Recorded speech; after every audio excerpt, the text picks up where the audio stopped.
Welcome back to This Week in Magic Online Finance. I'm your host, Chaz Andres, and as always, we're going to get started this week with the news.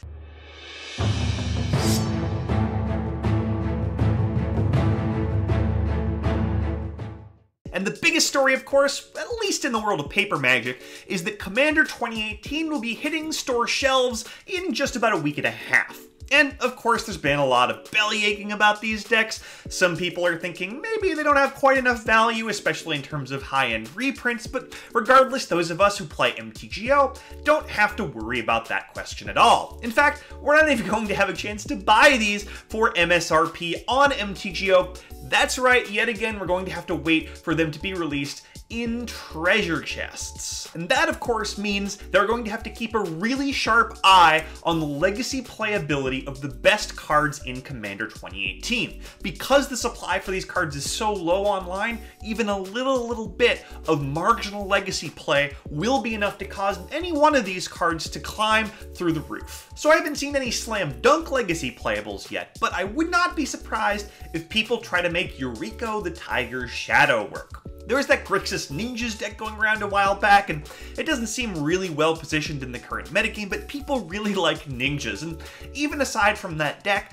that card might be able to work in fairies, or some kind of weird Caracas brew, or regardless, it's going to be a popular commander, so even if it doesn't see much legacy play, I really like the long-term price future of that card. I'm also seeing some legacy buzz building around Aminatou, the Fate Shifter, the Esper Planeswalker, and I don't know how good it's going to be, but the card does look like it plays well with Miracles, you know, the keyword that's been dominating Legacy for years, and beyond that, it could end up seeing play in some sort of Esper Stoneblade shell, maybe you're blinking Stoneforge Mystic for value, so it will probably see at least a little bit of play, which could be enough to put it in the 20 or 30 ticket range because scarce Planeswalkers really valuable on MTGO, so this is another one I'm going to be looking into investing in. Lastly, I'll be keeping an eye out on Reality Scramble. And look, I know it looks like a big, dumb, silly red chaos card, the kind of thing that's never very good, but it's likely to start as a bulk rare, or at least close, so the buy-in is attractive.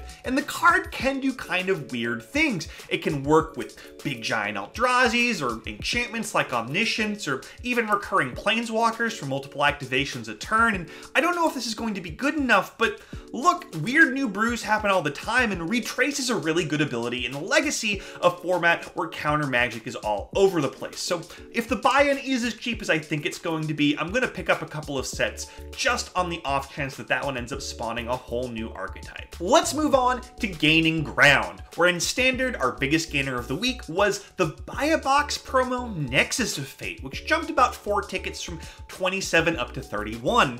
This is a stark contrast to the world of Paper Magic, where Nexus of Fate was actually the biggest loser of the week, and this is what happens, I suppose, when you release standard legal cards only in treasure chests. The supply is just really low. So what's going to happen to Nexus of Fate now? Well, there's no precedent for this, so I really don't know. If Nexus of Fate ends up being a 4 of in a major standard metagame deck, what are we looking at? 80 tickets? 90? The sky is really the limit with that one, and that's what scares me, because essentially right now you're paying more than 30 tickets for a card that still looks like a fringe playable and is sinking in the world of Paper Magic. So I'm just going to leave this mess for other people. It's just too risky for me personally to buy in. Moving on to Modern, our biggest winner of the week was Collected Company. It was up 5 tickets from 15 up to 20, and this is a card I spent a lot of time talking up last week, so here's hoping that all of you were able to buy in before the latest jump. Now, the reason, of course, for this price rise,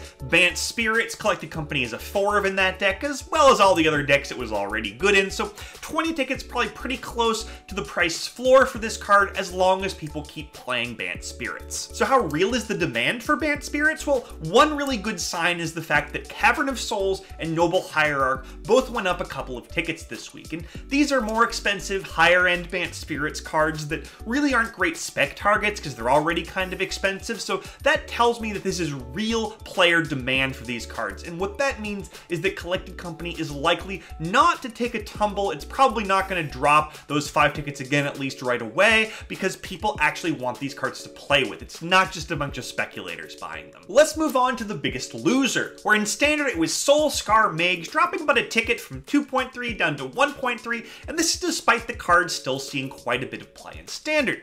Of course, Soul Scar Mage is rotating in a couple of months, and nobody wants to own these rotating cards. Things like Angel of Invention and the Scarab God are dropping like a rock as well, and boy, I sure do miss back when the set redemption window was long enough so that you could redeem these cards while they were rotating and maybe play with them in paper or sell them to casual players or do something with them, but that is no more. So expect these prices to keep dropping as Amonkhet and Kaladesh approach rotation. Let's move on to Modern, where our biggest loser of the week was Engineered Explosives. It dropped 6 tickets from 57 all the way down to 51, and this is yet another break from the world of Paper Magic, where Engineered Explosives was actually our biggest gainer of the week. And I really don't know what's going on here, other than it seems like the MTGO crowd is really high on Bant Spirits, kind of low on Ironworks combo.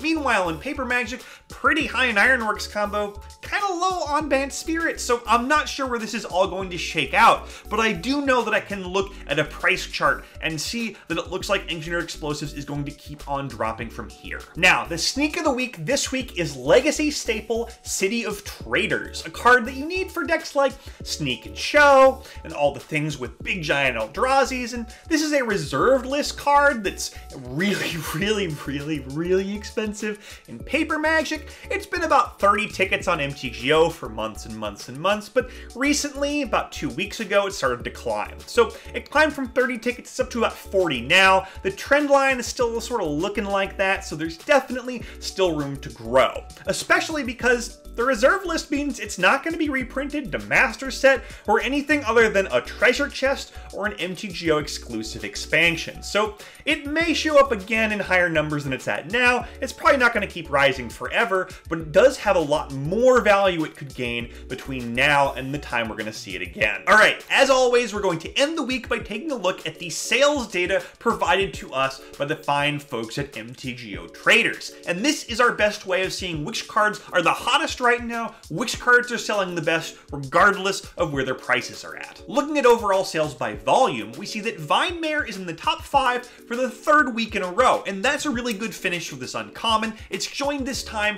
by fellow mono green Stompy Staple Steel Leaf Champion. Now, I guess we know what the budget deck of choice is on MTGO at the moment, and this thing is going to have at least some legs after rotation. Most of its key cards are sticking around, so these are fine buys at the moment. If you're interested in getting into Standard on the cheap or just looking for some undervalued staples, take a look at what we got going with mono green. Moving on to overall sales by price, we have Nicol Bolas the Ravager in that top spot, also for the 3rd week in a row. And this card is starting to rise a bit in paper, so expect MTGO to follow suit. This is definitely going to be a player in Standard for the future. It's a card you're going to want to keep an eye on.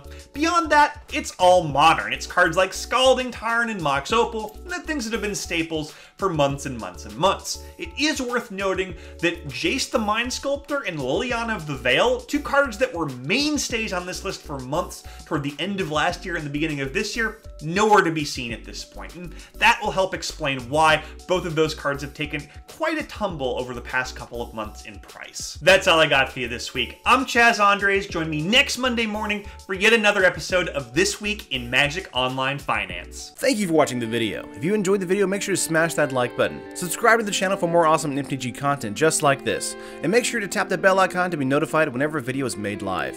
If you want to keep watching content, here are 2 more videos for you. This video and many others are sponsored by MTGO Traders and Cape Fear Games. Buy and sell digital singles to build your online collection today with MTGO Traders, and get your paper singles, accessories, and much more from Cape Fear Games. Whatever your Magic needs, both places have you covered.